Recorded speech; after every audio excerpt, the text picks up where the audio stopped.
Salutations, people! Welcome to Page 3 Killers, Murders That Went Unnoticed, a podcast where we dive into the murder cases that went unnoticed by our nation's newspapers. Hi, Shay. Hi, John. Hello, everyone. Hi, guys. Welcome back. And welcome to Page 3 Killers, Murders That Went Unnoticed, episode 4th of July special. Yes, so this is our special for 4th of July, so obviously you're going to get 2 episodes this week. Yay! Just what everyone wanted. 2 episodes of us, yes. So, also, this is the 4th of July special, but special shout out, babe, happy birthday to you. It's in a couple of days. It's not my birthday. So this is like a dual special, so it's John's birthday / 4th of July special. Just like mine is usually the first day of spring / my birthday special. And thank you, and a special happy 4th of July shout out to all of you guys out there listening. Unless you're not American, because then 4th of July doesn't mean anything to you. Yeah. Now it's Traitors' Day over in Britain. Yeah. Just go and darn dump colonists. some tea in the.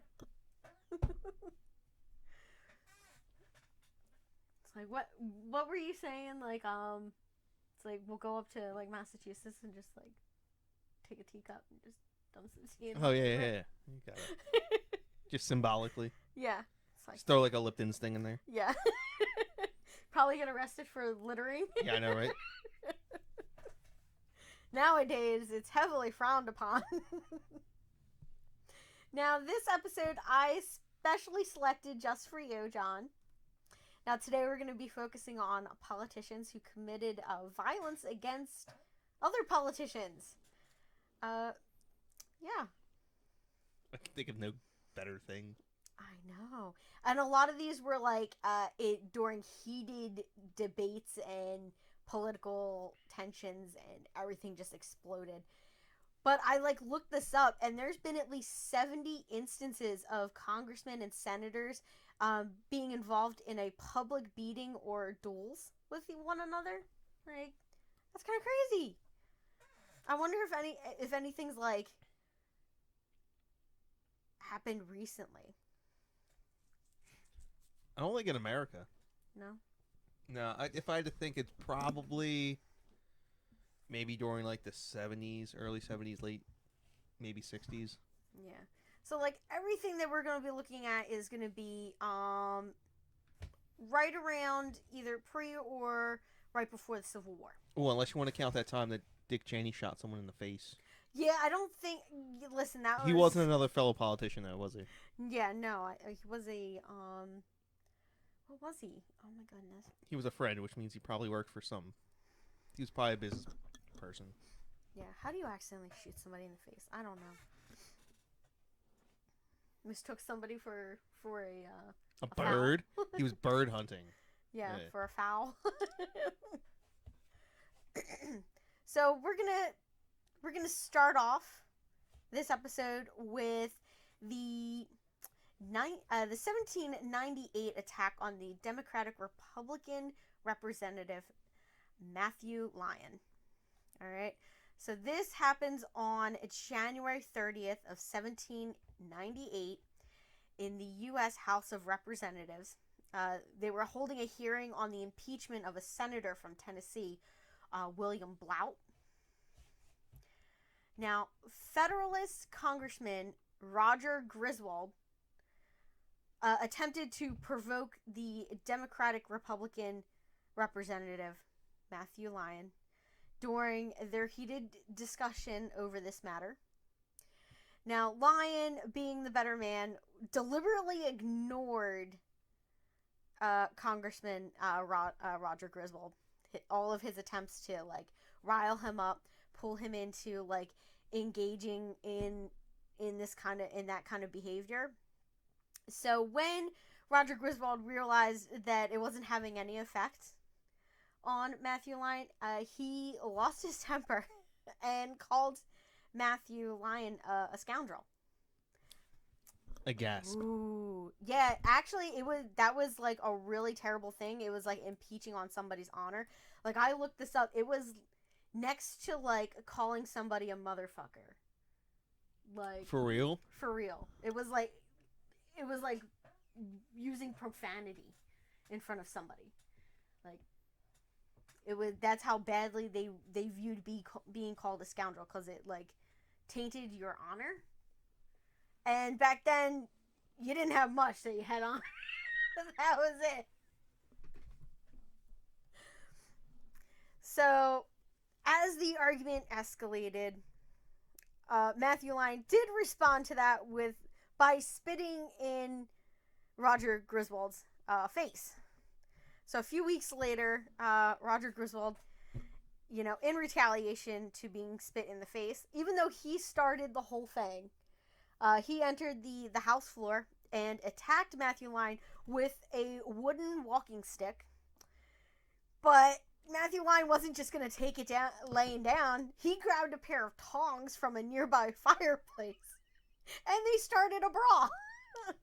They just started whacking each other. See, now I feel like people might get a little confused when you say tongs from a fireplace and be like, okay. Okay, This was these are cast iron. 1798. Yeah. Yeah, cast iron, you could easily kill someone. Yes. So he definitely had the more deadly weapon in this altercation. Their fight was broken up within several minutes after, they exchanged several blows to one another. Now, as a result, Matthew Lyon was the first congressman to have been charged, to have charges filed against him with the House Ethics Committee. Now, in the end, the House ultimately rejected censure of either party involved in the altercation. Because they felt that, they had solved it themselves. How the times have changed. Which is pretty much what Congress does when it involves one of their own. They always, Well, because everybody in Congress is a dirty, rotten scoundrel. Yep. So, like, the second you start, I know, right? The second you start diming other people out, other people just got all the grease on you. I know, exactly. And then, so now next we have Charles Sumner. Yeah. Sumner. Sumner. This yes. one's really famous. Yeah, this one is probably. I should mention before we move that I did put these in a degree of violence increases as we go. All right. Wow, the caning of Charles Sumner is only number 2? Well, yeah. The caning of Charles Sumner. And then there's a couple that end up dead. Although those are from duels. But I figured death was probably worse than just a beating. A very bad beating. So, who knows? Also, well, this one's kind of famous for the reasons why they got into a fight. Yeah. So this is like this is right before the Civil War starts, that this is happening. So this, before we get into that, I have to say, in 1854, the main topic for the Senate and the Congress was the debate over whether slavery should be allowed to enter new states, specifically the state of Kansas, which was the newest state at the time being added as a result of their purchase of it. Now, this whole thing leads up to the Kansas-Nebraska Act. And the Kansas-Nebraska Act was a law which effectively repealed the Missouri Compromise and allowed the vote of Kansas settlers to decide whether they wanted slavery in their state. So we have people from the north sending people from the north there to vote as Kansas residents, and people from the south moving there so that they can vote the way that the South wants, right? Yeah, they were literally paying people to move out there. Yeah, to sort of like gain control of that area, because the Missouri Compromise was basically, they said, okay, nothing above this line here can have slaves, basically. Anything below that, fine. But anything above it, no. And Candace, I think, was like straddled that line. So it was like, and they didn't want there to be one extra state on either side, because then if they did like a vote to like not allow slavery, there was a chance that they could win or lose depending on Yeah, so how at many this time, states supported it or not. yeah, there was a lot of two states getting admitted into the union Yeah. at the time. Mm-hmm. So there's a lot of this going on, and that's just the 2 years leading up to 1856 when this happens. So by 1856, tensions are really high. There are now like raids start happening in the Kansas City area, like in Candace. I shouldn't say Kansas City, in Candace, and it was called. I believe they dubbed that Bloody Candace, because they had all these raids and everything, and it was going on both sides, on the abolitionist side and the pro-slavery side. Yeah, it was basically a little civil war. Yeah, just inside the state of Candace, which was crazy.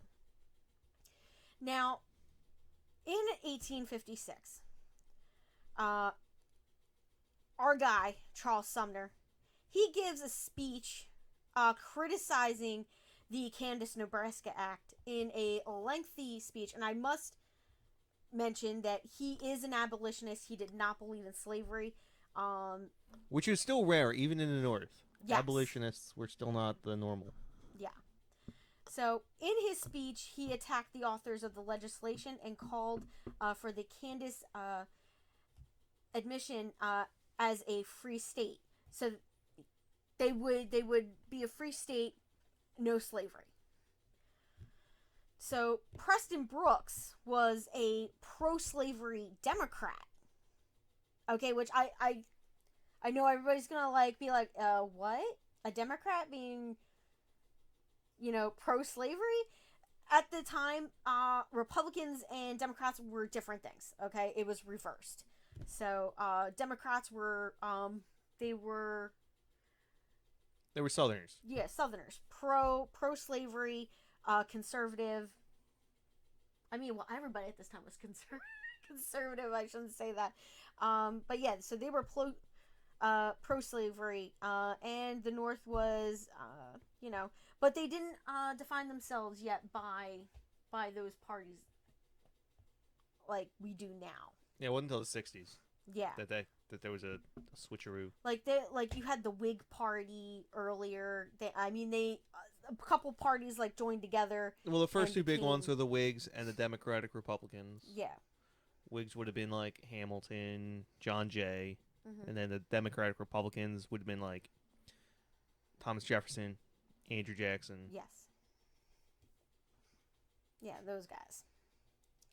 Yeah, so he gives this riling speech, about this, and Preston Brooks, the pro-slavery Democrat, was a relative of one of the Act's authors, and he was angered by Charles Sumner's speech. He felt, it was disrespectful and not honorable. All right. So Preston Brooks decides that since Charles Sumner was not honorable enough for a duel, that him and Lawrence Keat, I think it's Key. It's Keat. Who is another representative from Brooks's party, concoct a plan that they thought would, definitely hurt Charles Sumner and most definitely humiliate him. So that's what they wanted. They wanted to humiliate him. So on May 22nd, 1856, Preston Brooks, Lawrence Keat, and Congressman Henry Edmondson approached Charles Sumner on an almost empty Senate chamber floor. When Charles Sumner stood up from his desk, Preston Brooks struck him in the head with a thick wooden cane. Okay, so that's like a walking stick almost. Which knocked Charles Sumner down and caused him to lose sight. Apparently, he went temporarily blind from the blow almost immediately. Now, Brooks continued to beat him with a cane across his head and shoulders. And while Sumner did manage to stumble away up an aisle, Preston Brooks continued to follow him and hit him with the cane. So he continued that assault even after the cane broke in half and Sumner was unconscious. Now, meanwhile, Lawrence Keat and the Congressman Harry Edmondson, they were basically holding off anybody from helping Charles Sumner with using a cane and pistol. So they basically blocked all the bystanders from aiding Charles Sumner. But eventually, after some time, Preston Brooks was restrained and then left the chamber, leaving a battered and bloodied Charles Sumner laying on the floor. Now, newspapers reported this all over. Okay, so every state reported this. So the northern states, the northern publications, made a martyr out of Charles Sumner. And the southern papers did the exact same thing for Preston Brooks. They were like, oh, this true American, defending, our rights and whatnot by beating up this helpless person. Yeah. So following that, Charles Sumner suffered pretty much for the rest of his life with basically a TBI. So he had a traumatic brain injury along with symptoms of PTSD. And Brooks was arrested, convicted and fined, but he never received any prison time. Nor was he expelled from the house.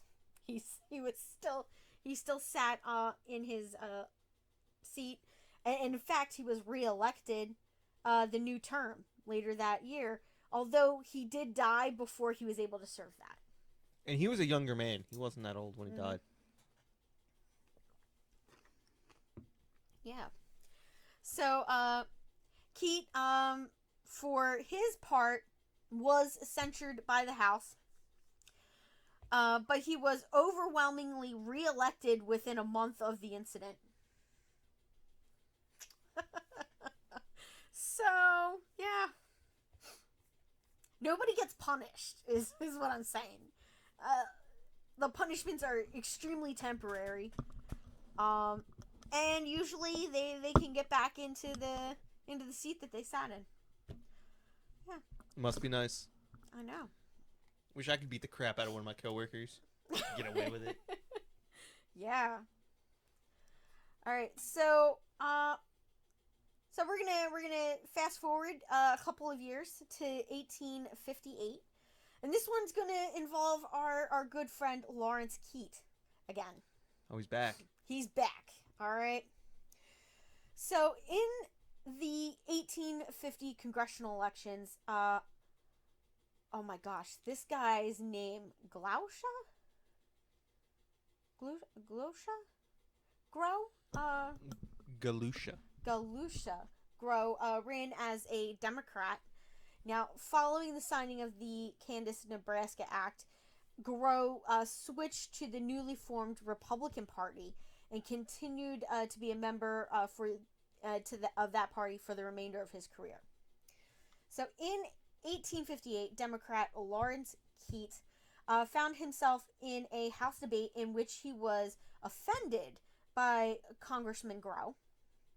Now, note that this is only 2 years after he had just helped, Preston Brooks beat up Charles Sumner. So you think he would have learned his lesson, but nah. So Grow, amidst a delivery of an anti-slavery speech, had stepped over to the Democratic side of the House chamber, where Keat had felt that he no longer belonged. So this isn't even like words are exchanged between the two causing an altercation. This is literally he stepped across into an area like an It's like a invisible gang line. war. It's an invisible line that he crossed. Like you know how you walk like when you talk Yeah. on the phone? He like that's what he was doing. Was just walking around while talking. Yeah. Like which is a nervous thing. like so Keat ordered Grow to sit down and called him, please, guys, this is what they said. So I'm going to put this is in quotations, all right? He called him a black Republican puppy, to which Grow responded, and I feel like this is like the best comeback, I guess, for this guy. Considering so Keat is pro-slavery and Grow is not. Okay, so Grow responds to Keat's, uh, comment by saying, "No Negro driver shall crack his whip over me," which infuriates Lawrence Keat, and he lunges for Galusha Grow's throat, setting off a chain reaction, initiating a massive brawl on the House floor. This brawl involved nearly 50 congressmen, the brawl ended after one representative missed a punch, instead knocked the wig off of his intended victim. Now, the man unintentionally replaced the hairpiece backwards on his head, and Democrats and Republicans alike reportedly burst into laughter, ending that argument. So Grow later became Speaker of the House on the same day that Keat's home state of South Carolina declared its secession from the Union. Following that, there was the attack on the U.S. Army Fort Sumter, starting the Civil War. Now, Lawrence Keat would not again sit in Congress after that because he would die while serving as a Confederate soldier at the Battle of Cold Harbor. So, yeah.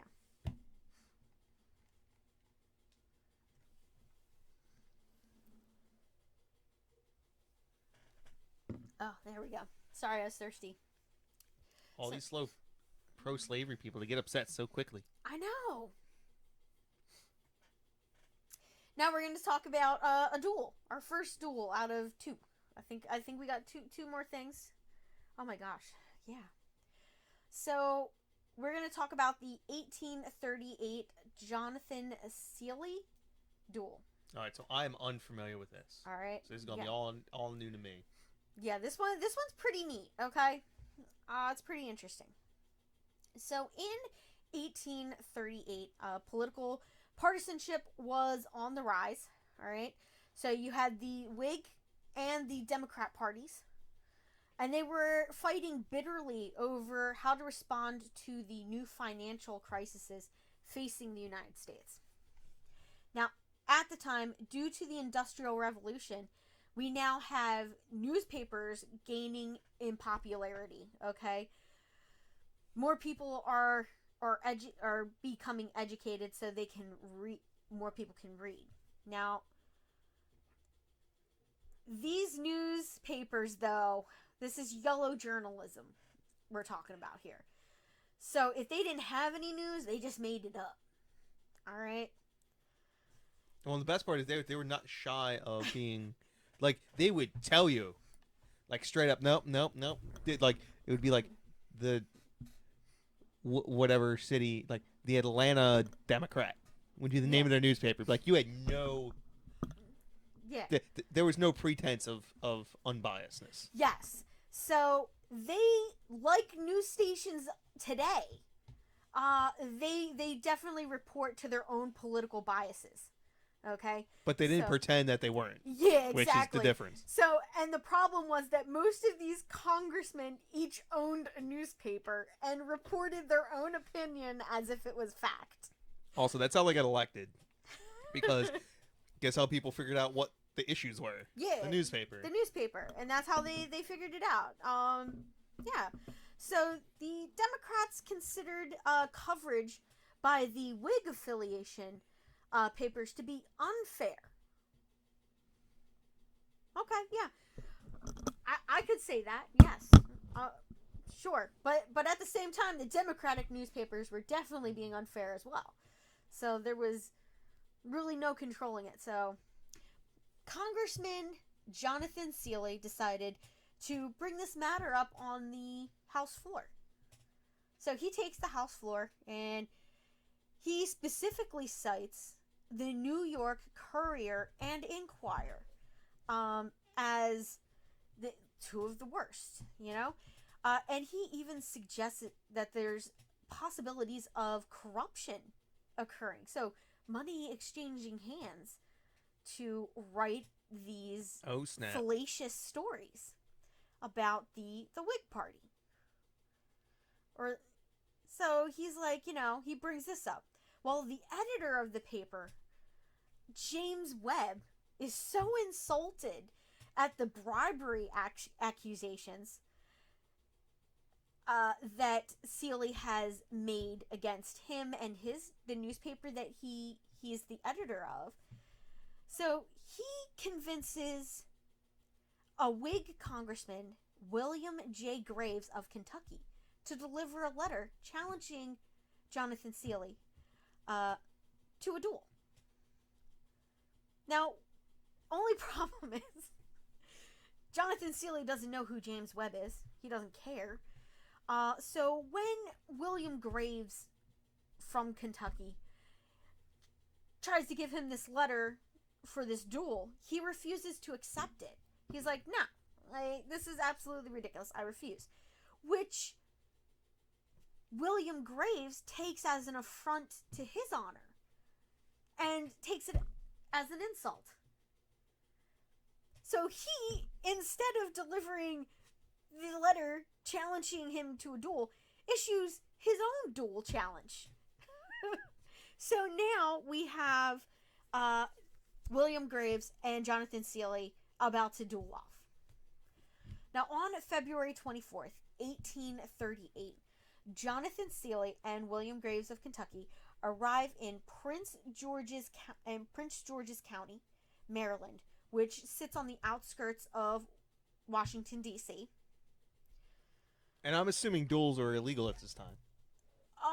So there were some rules. Okay, at this time there wasn't even a law preventing you from doing a duel within the city. So because I know they were illegal at the time up north. Yes, they were illegal in New York and Pennsylvania. And New Jersey. But New Jersey was more lax on prosecuting for it or arresting people for it, Now, with them were their seconds, which was Henry Wise of Virginia, and Delegate George Jones of Wisconsin, they were also members of the House. Now, the customary 2 rounds were completed, and both had missed their shots at each other. So nobody had been struck. 4 bullets have been fired. Right there, it should have been null and void. But neither of these men were satisfied with that. So they decided they were going to go for a 3rd round. So both loaded their firearms, took their 10 paces, aimed, and fired. And once the smoke cleared, Jonathan Seeley was left I was unsure whether he was dead at that moment or if he was very close to dying. Mortally wounded. Yeah, he was mortally wounded.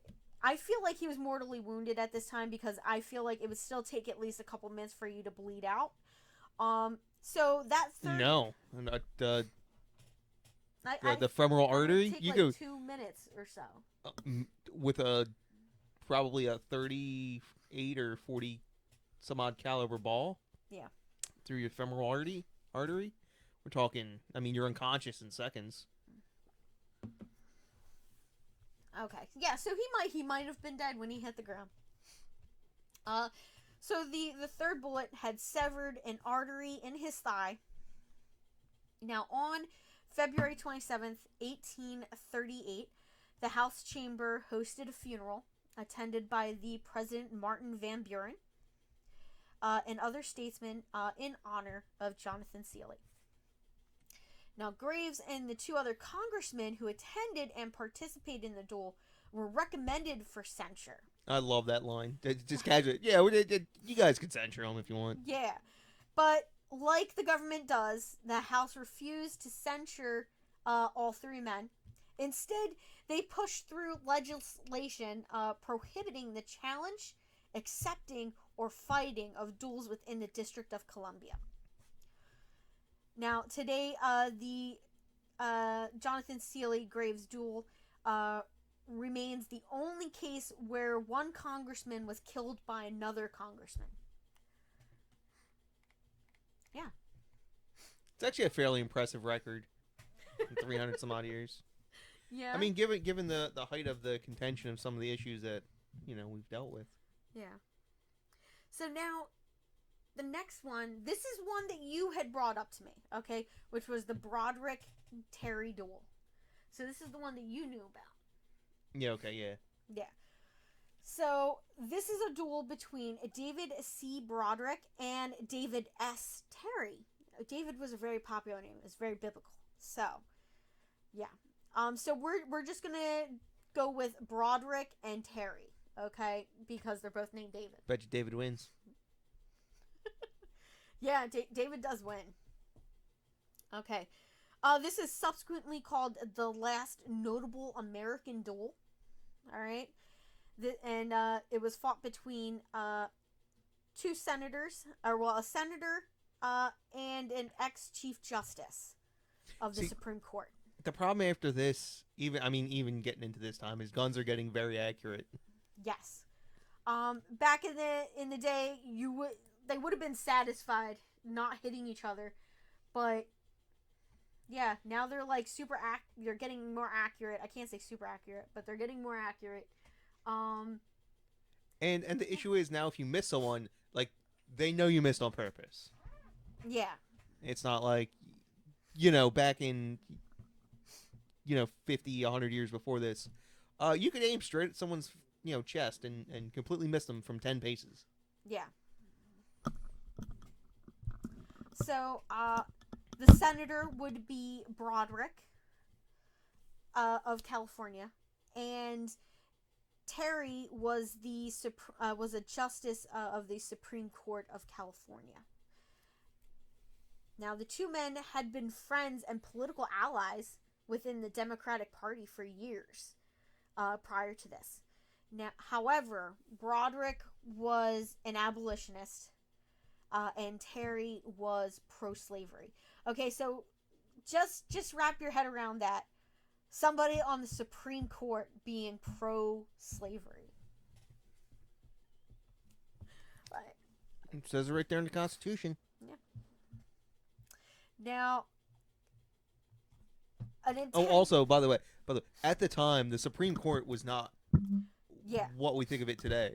And oftentimes, judges would turn down Supreme Court nominations because it wasn't worth their time. They had more important things to do. Yeah. So, intense political disagreements led to bitter resentments on both parties, which turned into a challenge to a duel. The fatal encounter happened in a ravine near Lake Merced in San Francisco. All right.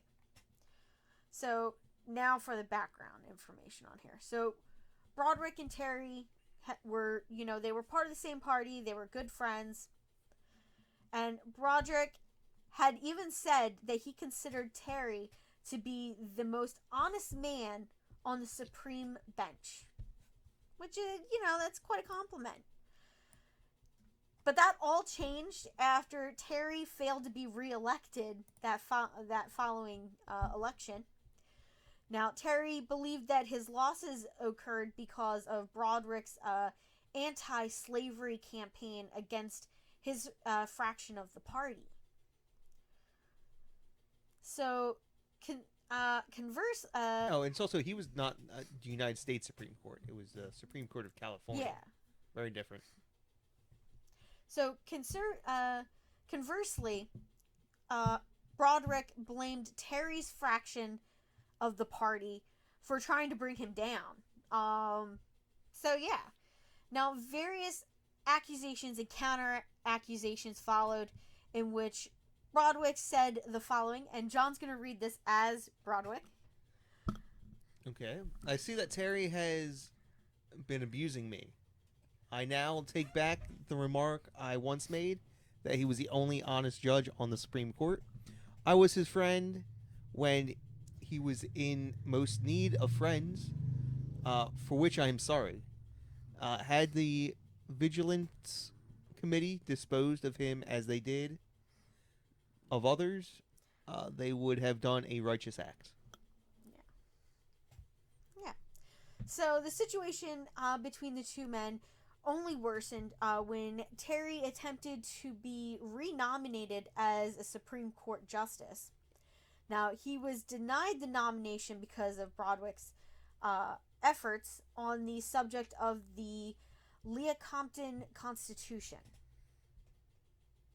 Or the Lecompton Constitution. I have no idea what that is. I thought you would be like, ooh, let me look this up. Well, maybe I should. I'm pretty sure it has to do with something involving anti-slavery or anti-slavery kind of thing. Now, in a fiery speech which Terry gave in Sacramento in June of Oh, that was the it was a proposed constitution for Kansas. Yeah. So, in this fiery speech, he accused the convention delegates of following the orders of their master, in parentheses, Broderick, which was definitely a dig at him being pro-slavery. Now, 2 days later, Broderick found out about the speech and reacted by calling Terry a damned miserable ingrate.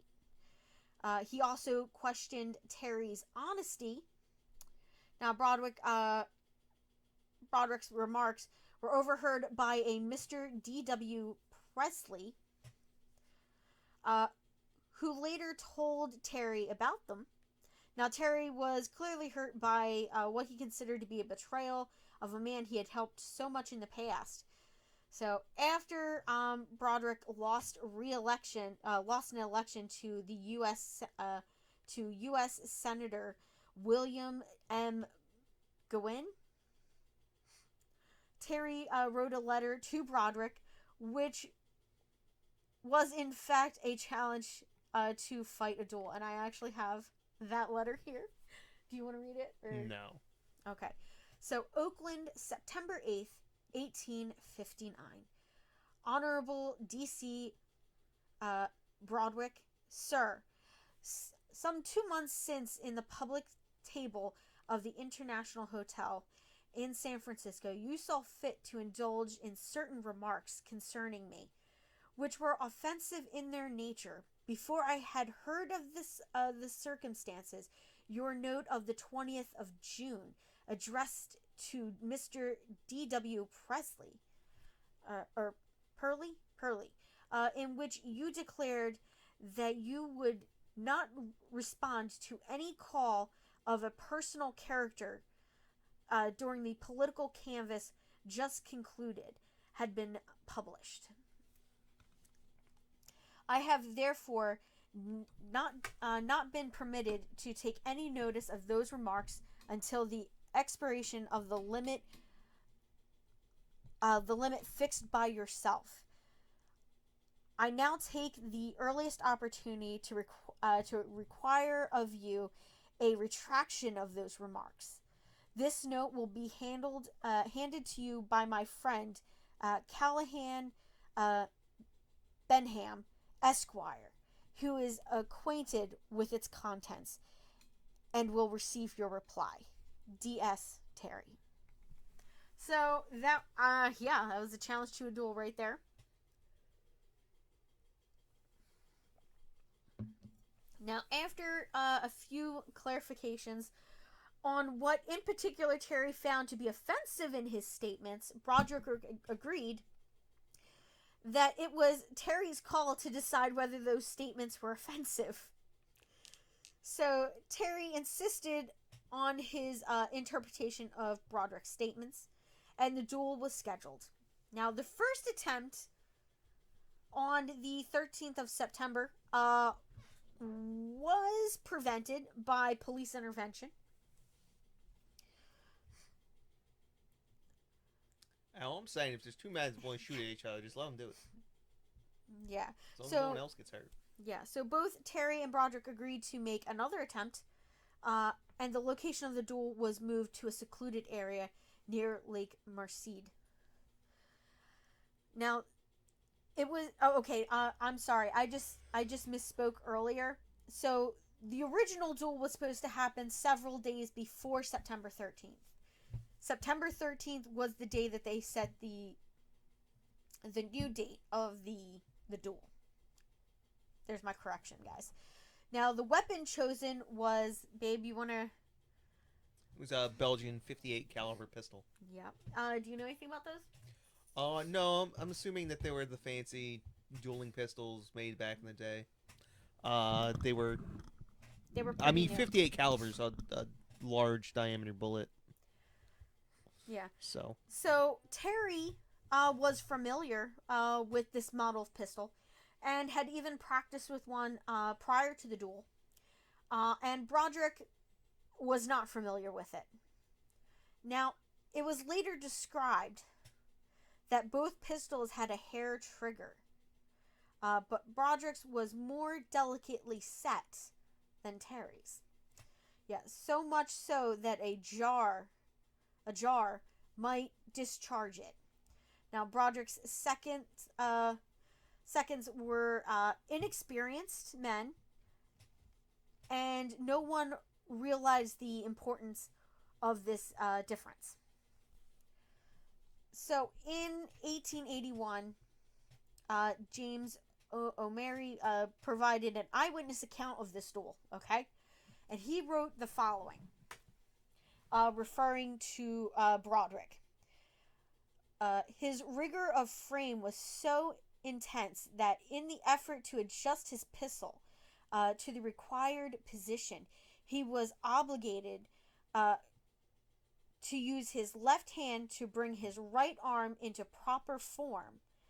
And in the effort, he also so swerved his whole body, that his right leg was pressed out of place, downward and forward, out of the line with his left leg, and his chest was thrown out and quartered towards his antagonist.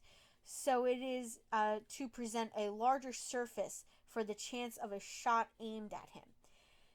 He had his pistol in vice-like grip, and his wrist, instead of being in condition for ease of motion, was in an iron bolt, to move only with and as rigidly as the arm. He seemed the impersonation of the order of courage which faces death without terror, which prefers doom to the reproach of fear. So he described this guy taking more of like a more modern like shooting stance, I guess. So he was saying, he had both hands up holding the gun, and he was sort of, more of his body was facing towards his opponent, because I believe the typical protocol for a duel was one hand only on the gun, raised up like like you normally would, but you literally stand in like profile, so that you had less mass that was, as to make a smaller target of yourself. Yes. And I guess he quite preferred how Broderick was standing, I guess. I don't know. Now, after Broderick was wounded and fell to the ground. One of these spectators tried to charge at Terry with a pistol. The spectator's name was Davis, and he claimed to be Broderick's friend, and he was outraged at what he interpreted as a murder.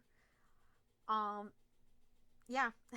So Broderick had indeed been seriously wounded and fought for his life for 3 days following that duel. Unfortunately, he would die on September 26th, 1859 at 9:20 a.m.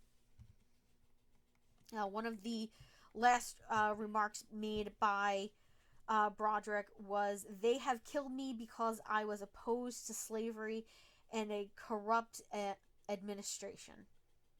Now, after his violent death, Broderick was treated as a hero and a martyr for his cause, which was the fight against slavery. His funeral became one of the most prominent demonstrations of public support in the city of San Francisco.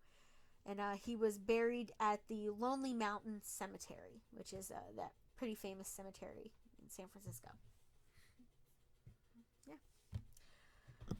Now, for following that, okay, so obviously David Terry is going to get arrested for Broderick's death. All right. So, Captain of the Detectives I.W. Lee and Detective H.H. Ellis proceed to Terry's home with a warrant to arrest him. And I have here a description of how that arrest went, as written by Ellis, and he describes, that whole process. So, Lee and I procured a warrant against Terry and had it properly endorsed. So basically, they had a judge sign off on it. We then proceeded to Terry's home.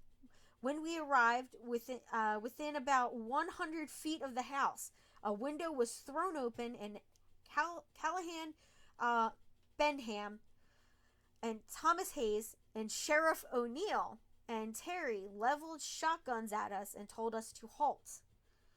We did so and announced that we were officers with a warrant for Terry. He stated that he was certain that he would not receive a fair trial and feared violence at the time, but agreed to surrender 3 days afterward in Oakland. Knowing that he would keep his word at this, as we also knew he would do when he told us that if we came near to his house, they would all shoot. We decided to allow him to dictate terms. He surrendered as per the agreement, and the case was heard by Judge James Hardy in Marin County, a change of venue having been granted because of the alleged prejudice against Terry in San Francisco. This case was dismissed but Terry was subsequently indicted by the grand jury in San Mateo County. The point was then raised that he had been once in jeopardy, and being well taken, the case was also dismissed. I mean, I guess, it's a duel. Duelers gonna duel. Yep. So, in short, they attempted to arrest Terry, but due to the threat of exchange of gunfire, they were unable to do so. They allowed him to make a deal to turn himself in a neighboring county. Yeah. And he basically was found not guilty of any crime. He was released and went on to, live his life. Now, at the site of the duel, because this is a pretty famous place, the site of the duel is marked with two small stone obelisks, showing where each of the duelists stood. Now, the obelisk on the left has the name Terry engraved on it, and the one on the right has the name Broderick engraved on it. Now, on June 1st of 1932, the site of the duel was registered as California Registered Historical Landmark Number 19. California later passed laws against dueling with enhanced punishment if the duel resulted in death. Now, on November 25th, 1998, the pistols that were used in that duel were sold at auction in San Francisco for $34,500. I imagine that they are worth significantly more Nowadays, probably. nowadays. I would say well into the 6 digits. Yeah. So, quite the investment. Yeah. So, that is it for our congressional duels. Congressional and Senate duels, I guess. And canings. Canings and duels. Beatings, and duels. Yeah. And just general chicanery. The scoundrels. The scoundrels, yes. Because literally every congressman is a lying, cheating bastard. Alright? Whether they're male or female. They all lie. They weren't lying, cheating bastards. They wouldn't be congressmen. Exactly. If they weren't good at lying, they wouldn't have gotten elected. Because they fooled everybody into electing them. Yep. So that is it for the politics. This episode. Hope you guys enjoy it. I wish it would have more often. I wish it was like every Wednesday they should have like a duel of like to do with the what the Romans used to do with like relegation. Okay. Be like, all right, you two guys, you guys been not so great. Go outside and duel. One of you come back, we'll get a new one for the other one. So like somebody's like, you know what? I would much prefer trial by combat for elections. No, that's not the best idea in the world. Like, listen, or just like more Congress people should get down caned. How many old people were in office? Yeah, it would. Well, you'd be 25 and be a congressperson, right? So. Could you just imagine if, like, monthly you had to fight for your position in Congress? Yeah, that's what it should be. Monthly? Yeah, that's how it should be. And there should be significantly more canings. People should be getting beat to near death on a regular basis in Congress. Yeah. And Senate. Although, I feel Congress is worse than Senate. Well, Congress is a lower house, so. Yeah, I don't know. But yeah, so, that is it for the episode. The 4th of July special. Yeah, for our 4th of July special. We hope you guys enjoyed it. Enjoy your fireworks. Enjoy celebrating the birth of our country, I guess. I don't know. Yeah. Throw some tea in the harbor. Yes. I'm drinking nice tea. All right. Bye, guys. Bye.